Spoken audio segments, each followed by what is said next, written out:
তো প্রথমে আমি 700 গ্রাম মতো আম নিয়েছি। আমগুলোকে কুচি কুচি করে কেটে নিয়েছি। সুন্দর করে জলে ধুয়ে নিয়ে জল থেকে তুলে হলুদ গুঁড়ো, লঙ্কা গুঁড়ো আর পরিমাণ মতো লবণ দিয়ে দেবো। লবণ দিয়ে সুন্দর করে মাখিয়ে নেব আমের গায়ে। তারপর আমি 1 ঘন্টা মতো এগুলোকে রোদ্দুরে রাখবো। ততক্ষণে আসো আচারের মশলাটা করে নেওয়া যাক। আচারের মশলার জন্য লাগছে মৌরি, 5 ফোড়ন, জিরে, 4টে শুকনো লঙ্কা আর 2টো তেজপাতা। আমি শুকনো লঙ্কাটা একটু কম দিয়েছি, আমি ফোড়নে একটা শুকনো লঙ্কা দেবো, সেই জন্য তোমরা যদি একটু বেশি ঝাল ঝাল পছন্দ করো তাহলে একটু বেশি লঙ্কা দিও। তেজপাতাগুলোকে গরম গরমে একটু ভেঙে নিচ্ছি, তাহলে মিক্সিং জারে মশলা করতে সুবিধা হবে। তো মশলাটা করে নিলাম, মশলাটা করে সাইডে রেখে দিলাম। এবার আমি কড়াইয়ে তেল দিয়ে দেব।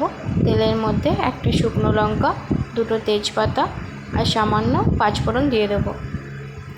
এবার সুন্দর করে মশলাগুলো যেই গন্ধ বেরোবে, ফোড়নটা দিয়ে সুন্দর একটা গন্ধ বেরোবে, তখন আমি আগে থেকে শুকিয়ে রাখা আমগুলো কড়াইয়ের মধ্যে দিয়ে দেবো।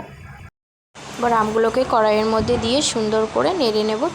একটু ভাজা ভাজা হলে আমি ঢাকা দিয়ে দিচ্ছি, যাতে আমগুলো তাড়াতাড়ি সিদ্ধ হয়ে যায়।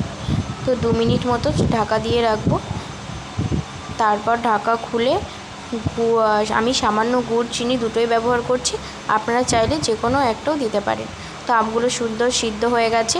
এবার আমি গুড়টা দিয়ে দেব। গুড়টা দিচ্ছি যাতে সুন্দর একটা রং হয়।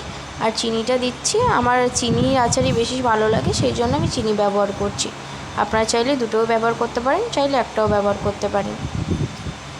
এবার চিনি গুড়টা মেল্ট করার জন্য, মানে যাতে তাড়াতাড়ি গলে যায়, তার জন্য আমি ঢাকা দিয়ে দিচ্ছি।